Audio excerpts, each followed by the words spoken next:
ബുഷും എന്നൊക്കെ നമ്മളെ സഖാഫി വിശദീകരിക്കുന്നുണ്ട്, ഞാൻ അധികം പറയില്ല.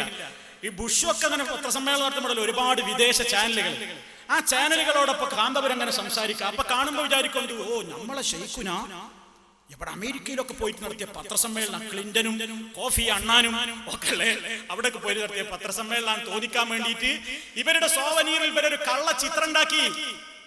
നോക്കണം നിങ്ങൾ കളവ്. കാന്തപുരത്തിന്റെ വേറൊരു ഫോട്ടോ വെട്ടിയെടുത്തിട്ട് അതിന്റെ കൂടെ കമ്പ്യൂട്ടറിൽ നിന്ന് വേറൊരു നിലക്ക് വിക്രിയകൾ ചെയ്തിട്ട് ഫോണ് കുറെ വിദേശ ചാനലുകൾ ഇയാളെ നേർക്കാൻ പിടിച്ചിട്ട് അതങ്ങട്ട് വേറെ പ്രത്യേക രൂപത്തിലാക്കിയിട്ട് ഫോട്ടോ എടുത്തിട്ട് പറഞ്ഞു യാത്രക്കിടയിൽ ഒരു മാധ്യമ സമ്മേളനം. വമ്പം കളവ്. ആ കളവിന്റെ കോലം ഞാൻ പറയണ്ട, ഞാൻ പറഞ്ഞാ പറയുന്ന ആളെ ഈ പച്ചക്കള്ളം പറയണം. ഞാൻ പറയണില്ല. നിങ്ങളുടെ സഖാഫി ഉണ്ടല്ലോ, ഫസ്റ്റ് റാങ്ക് വാങ്ങിയ സഖാഫി, ആ സഖാഫി നിങ്ങളുടെ ആ വ്യാജ മാധ്യമ സമ്മേളനല്ലേ അതൊന്ന് വിശദീകരിക്കട്ടെ. വീണ്ടും സ്ക്രീനിലേക്ക്. ഇയാൾ കണ്ട KK ഉസ്താദ് KK ഉസ്താദിന്റെ ഉസ്താദല്ലേ സംസൂലമ, അവിടുത്തെ ഉസ്താദിലെ കണ്ണിയത്ത് ഉസ്താദ് 3 ഉസ്താദുമാരെയും മാറ്റി വെച്ചിട്ട് ഒരു സമസ്ത ഉണ്ടാക്കി. പോരാത്തതിന് ഉസ്താദുമാർക്ക് അതിൽ കേസ് കൊടുത്തു. ഇയാളെ മഹത്വമാണത്. ഈ ജാതി മഹത്വം പറയാനുള്ളത്.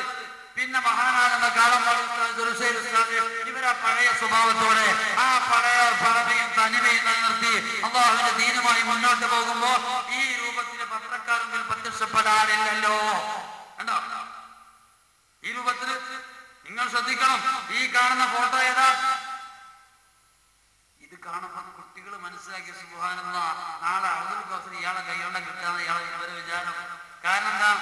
ബിൽ ക്ലിന്റനെ പോലത്തെ, ജോർജ് W. ബുഷിനെ പോലത്തെ ലോക രാഷ്ട്രനായകന്മാരെ മുന്നിലേക്ക് വരുന്നത് പോലെ ഈ കാണുന്ന ചാനലുകളുടെ മൈക്കുകൾ മുഴുവൻ കണ്ടപ്പോ ഇതുപോലത്തെ വലിയൊരു വാർത്താ മാധ്യമ സമ്മേളനം നടത്താൻ ഇയാളല്ലാതെ വേറൊരാൾക്ക് ഒരു മുസ്ലിം പണ്ഡിതന് കഴിഞ്ഞിട്ടില്ല. അതുകൊണ്ട് വേൾഡ് മുസ്ലിമിന്റെ നേതാവ് ഇയാളാണ് പരിചയപ്പെടുത്തുന്നത്. ഞാൻ ചോദിക്കട്ടെ, ആൺകുട്ടികളുണ്ടെങ്കിൽ ഇങ്ങനെ ഒരു പത്രസമ്മേളനം എവിടെ നടന്നു? നിങ്ങൾ തെളിയിക്കോ? ഇത് ഒപ്പിച്ചുണ്ടാക്കിയ ഫോട്ടാണ്. ഞാനിപ്പോ കാണിച്ചാ ധൈര്യമുള്ളവരൊക്കെ ഇങ്ങോട്ട് കയറി വന്നോളി. ഇത് ഒപ്പിച്ചതാണ്. ഈ ബുക്ക് അള്ളാഹുവിന്റെ കുരുത്തക്കേടാണ് ഇങ്ങനെ തന്നെ ഉണ്ടാവുക. ഈ ഫോട്ടോ ഒപ്പിച്ചതാണ് എന്ന് ഇതേ ബുക്കിൽ നിന്ന് മനസ്സിലാവും. ഇനി അതൊരു പത്രത്തിന്റെ കവറിന് വേണ്ടി വെറുതെ എന്തെങ്കിലും എഴുതിയതാണ്, അത് ചിത്രത്തിന്റെ രസത്തിന് വേണ്ടി കൊടുത്താണെന്നൊന്നും പറയണ്ട. എന്താ ഉള്ളത്? ഉള്ളിലുള്ള ഞാൻ വായിച്ച ഇതിനുള്ളിൽ തന്നെയുണ്ട്. സംഭവം മനുഷ്യ മനസ്സുകളെ കോർത്തു പിന്നെ ഇണക്കാൻ വേണ്ടി യാത്ര ഉണ്ടാക്കിയാണ് കേരള യാത്ര. ആ കേരള യാത്രയിലെ ഫോട്ടോ അടിക്കണം. ഈ ഫോട്ടോയിൽ അടിക്കുറിപ്പ് ഞാൻ വായിച്ചത്, യാത്രക്കിടയിൽ ഒരു മാധ്യമ സമ്മേളനം. വിദേശ ചാനലുകളാണല്ലോ ഈ കാണുന്നത്.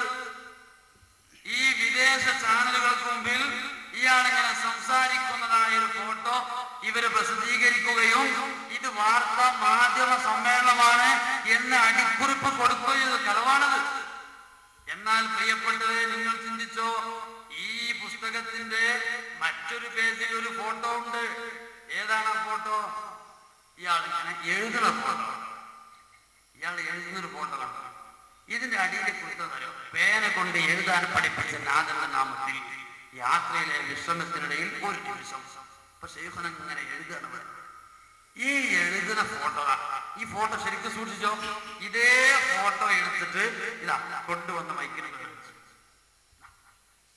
അതേ ഫോട്ടോ, 2 ഫോട്ടോ നിങ്ങൾക്ക് നോക്കാം. താടിക്ക് കുഴപ്പമില്ല, മുടിക്ക് കുഴപ്പമില്ല, തലയെക്കെട്ടിന് കുഴപ്പമില്ല, അദ്ദേഹത്തിന് ഒന്നിനും കുഴപ്പമില്ല. അതേ കോലത്തിൽ കൊണ്ടുവന്ന് 2ഉം ഒന്നിച്ച് വെച്ച് നോക്കിക്കോ. 2ഉം ഒന്നിച്ച് വെച്ചിട്ട് ഇതേ ഫോട്ടോ എടുത്തു കൊണ്ടുവന്ന് മൈക്കിന് മുമ്പിൽ കൊണ്ടുവന്ന് ഒപ്പിച്ചിട്ട് കൊടുത്തു. ഇതാരെ പറ്റിക്കാനാണ്? സമസ്തക്ക് മഹത്തുള്ള ഒന്നും പറയാനില്ലെങ്കിലും ഈ ജാതി തട്ടിപ്പുകൾ ഇന്ന് വരെ സമസ്തയുടെ ഒരൊറ്റ ഉലമാക്കൾ നടത്തിയിട്ടില്ല. സുഹൃത്തുക്കളെ, കേട്ടില്ലേ? ഉളുപ്പില്ലാതെ കളവ് പറയുന്നത് ശിഷ്യൻ തന്നെ വിശദീകരിക്കുകയാണ്. പത്രസമ്മേളനം നടത്തി അങ്ങനെ